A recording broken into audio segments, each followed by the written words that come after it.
This is a story really that concerns all of us, doesn't it, Radhika? India has now reported its first suspected case of monkeypox.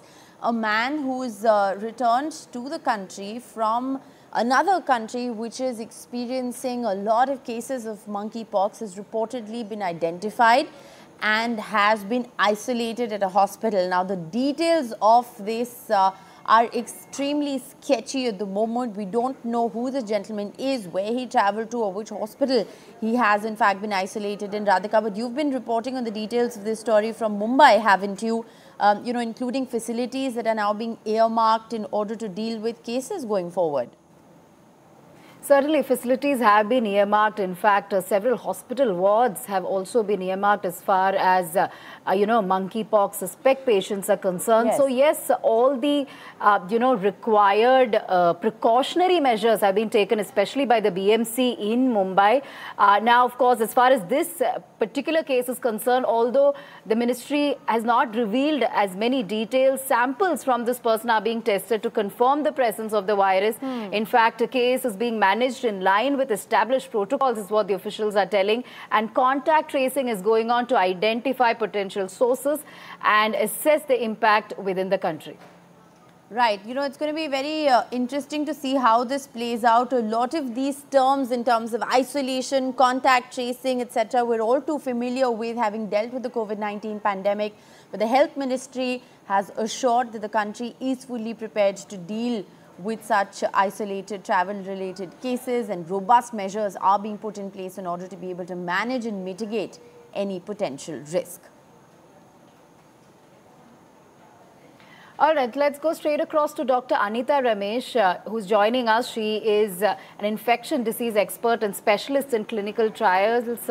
Dr. Anita, thank you for joining us on NDTV on this very important topic. Of course, India reporting the first suspected case of monkeypox. My first question is, how concerning is this? Is there, a high risk of local transmission, considering this is the first case? And how well prepared, according to you, is India's healthcare system?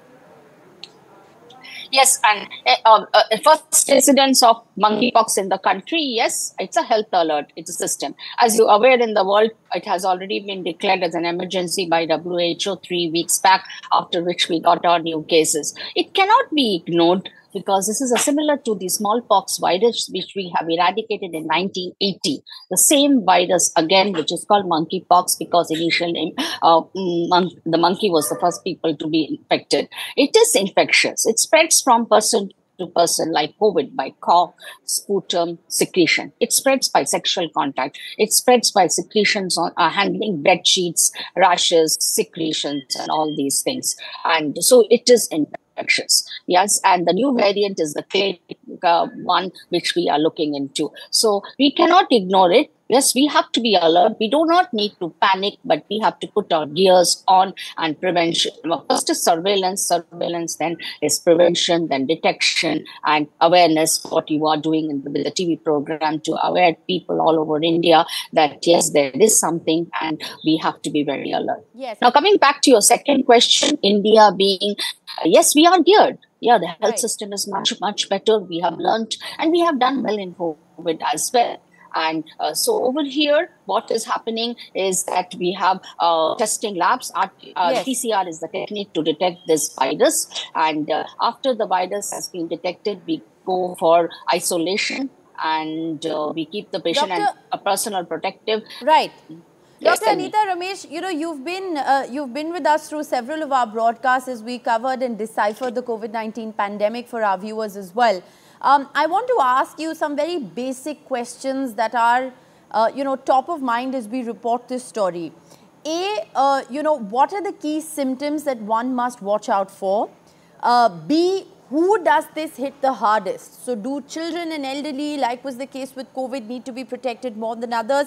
How does this play out in terms of symptoms, and who stands to be affected the most?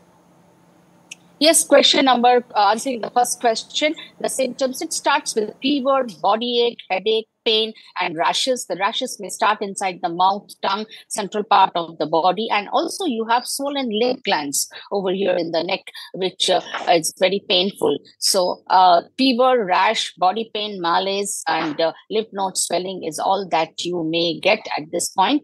And the rashes slowly increases in size. It becomes a blister, then it becomes filled with pus. At the end of 2 weeks, the size decreases and it crusts by 3 weeks. And the infective period is around this up to 3 weeks. We call it infection. That's the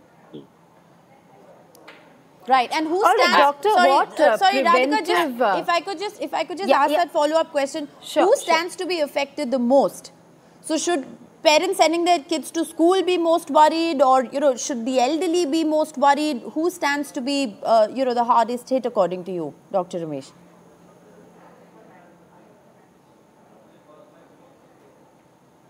Dr. Anita Ramesh, can you hear me? All right. I'm afraid we seem to have lost that line with Dr. Anita Ramesh at this point. We'll just try and see if we can reconnect with her. But Radhika, so interesting what the doctor is actually saying, because the symptoms are awfully familiar to so many other types of skin diseases, which is fever and rashes, even the way it's transmitted. I mean, how does one really decipher monkeypox from, say, a fever that's commonly associated with even dengue, which is going around in this season. So, it's really interesting in a certain sense, the kind of information the doctor is sharing. I think we have Dr. Anita Ramesh back with us. Dr. Ramesh, can you hear us? Yeah. Answering your other question, how do we differentiate it? So these are typical pox, what we saw earlier, smallpox. They are like blisters, they are bubble type, they will fill with pus, they get encrusted, they leave a scar, which we don't get in dengue or mosquito bite or any other rashes. Typical smallpox, because they belong to the smallpox family of these viruses. So that's how we can differentiate, and that's why these very alerting the normal individuals and the whole nation that when you get fever, malaise, and some rashes coming out, please meet the doctor, do it testing, isolate yourself, and that will give us a clue. Yes, you are maybe infected by the smallpox. Immunocompromised, like my cancer patient being oncologist, I see, and many of them get infected. So infection is a part of my practice, and apart from them, children are very vulnerable with this particular. Another set of individual who is vulnerable, particularly those with multiple sex partners, because this goes with the vaginal secretion, it transmits in the semen.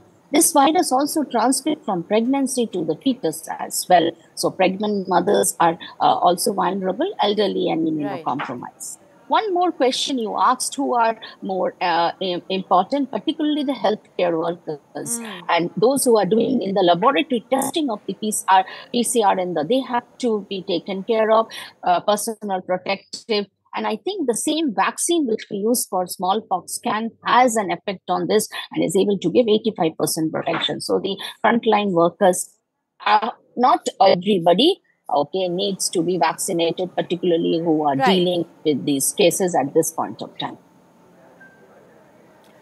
All right. Thank you, Dr. Anita, for getting us all those details and a perspective on this entire condition, or, as far as monkeypox is concerned, the spread, how potentially risky it is, and of course, how well equipped the hospitals or the health industry, in particular in the country is, Rishika.